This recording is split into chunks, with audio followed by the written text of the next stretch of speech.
Good morning everyone. मैं doctor Rishabh Jain, सह आचार्य संगीत विभाग वाद्य, राजकीय महारानी सुदर्शन महाविद्यालय। आज जो ऑनलाइन लेक्चर होगा वो बीए पार्ट थर्ड ईयर के विद्यार्थियों के लिए है। जो आज का विषय है वो पेपर फर्स्ट से लिया गया है, जिसमें आपको आज रूपक ताल के विषय में बताया जाएगा। पेपर फर्स्ट का क्वेश्चन है ये। तो ये जो टॉपिक है ये प्रैक्टिकल और थ्योरी दोनों के लिए उपयुक्त है।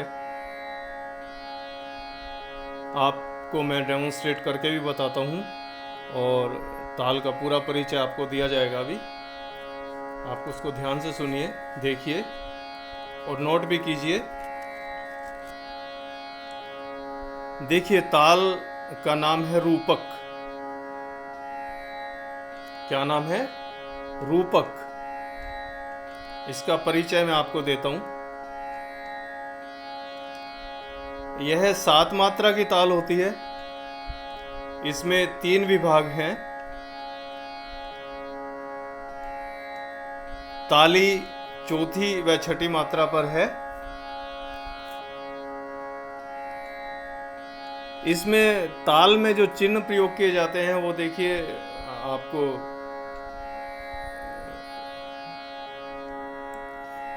सम के लिए क्रॉस का निशान लगाया जाता है। खाली के लिए चिन्ह जीरो का चिन्ह प्रयोग करते हैं, जैसे जीरो लगाते हैं। जब हम नोटेशन में ताली लिखते हैं तो ताली में 2, 3, 4 इत्यादि संख्या का प्रयोग किया जाता है। जिस मात्रा पर दूसरी ताली है वहाँ 2, जिस मात्रा पर तीसरी ताली है वहाँ 3 और आगे 4, 5 इस तरह से तालियों का प्रयोग किया जाता है। विभाग के लिए इस तरह से प्रयोग किया जाता है निशान। अब देखिए, बेसिक ताल पर आते हैं अपन। ताल का नाम है रूपक। तो सर्वप्रथम मैं इसका ठेका या ठा बोलते हैं वो आपको बताता हूँ, किस तरह से उसको बजाया जाता है और किस प्रकार से लिखा जाता है। आप देख भी लीजिए।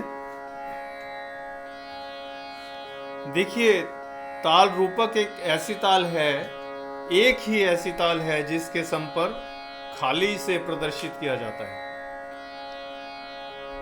और सभी तालों में पहली मात्रा यानी सम को ताली के साथ प्रदर्शित किया जाता है, लेकिन रूपक ताल में खाली से प्रदर्शित किया जाता है। लेकिन कुछ कलाकार आजकल सम को ताली से भी प्रदर्शित करते हैं, बट शास्त्रों के अनुसार इसको खाली से प्रदर्शित किया जाता है। तो देखिए किस प्रकार से 7 मात्राएं हैं, 3 विभाग है। पहली मात्रा पर खाली है, चौथी मात्रा पर दूसरी ताली है और छठी मात्रा पर तीसरी ताली है। मैं इसका ठेका आपको बता रहा हूं। देखिए, तिन तिन ना धिन ना धिन ना तिन।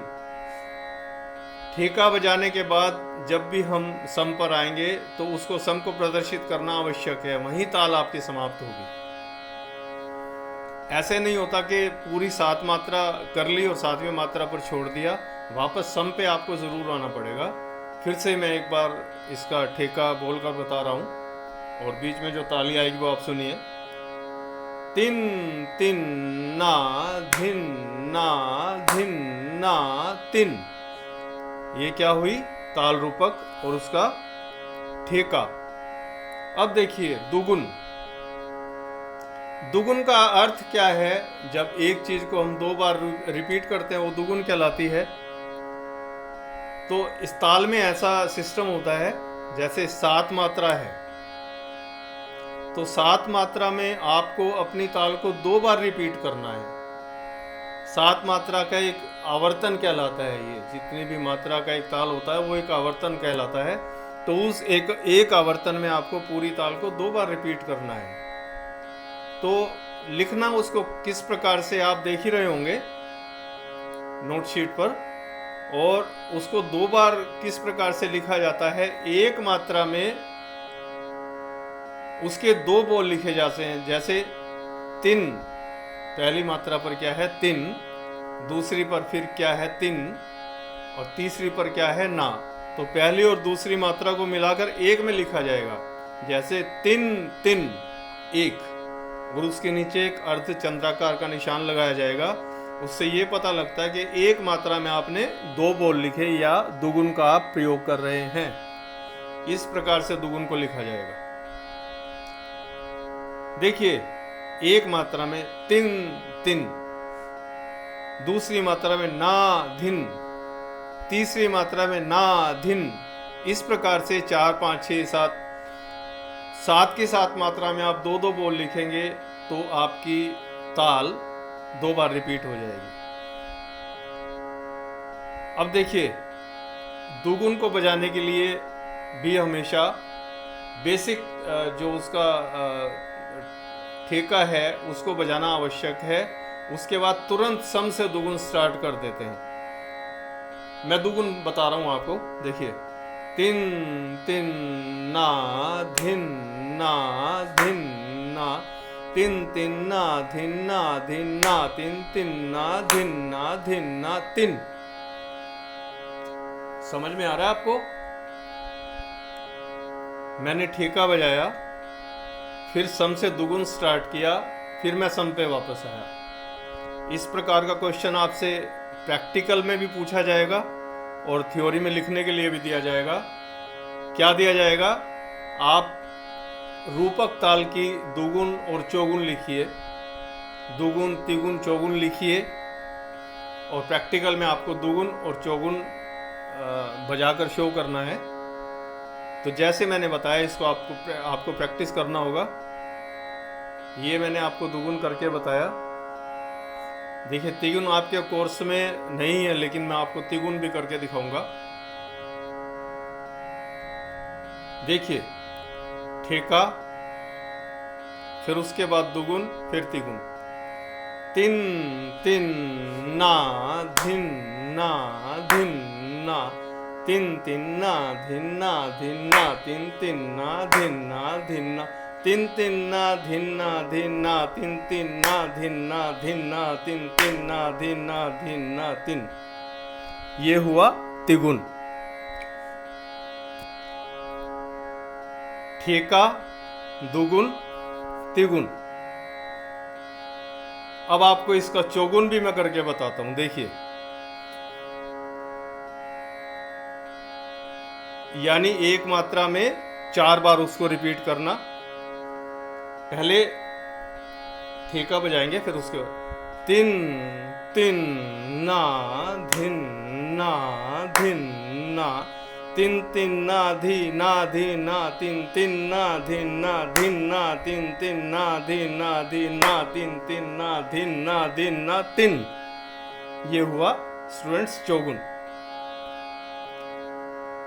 तो ताल रूपक के बारे में आपने जाना। फिर से रिपीट कर रहा हूं। देखिए, ताल रूपक में 7 मात्राएं होती हैं।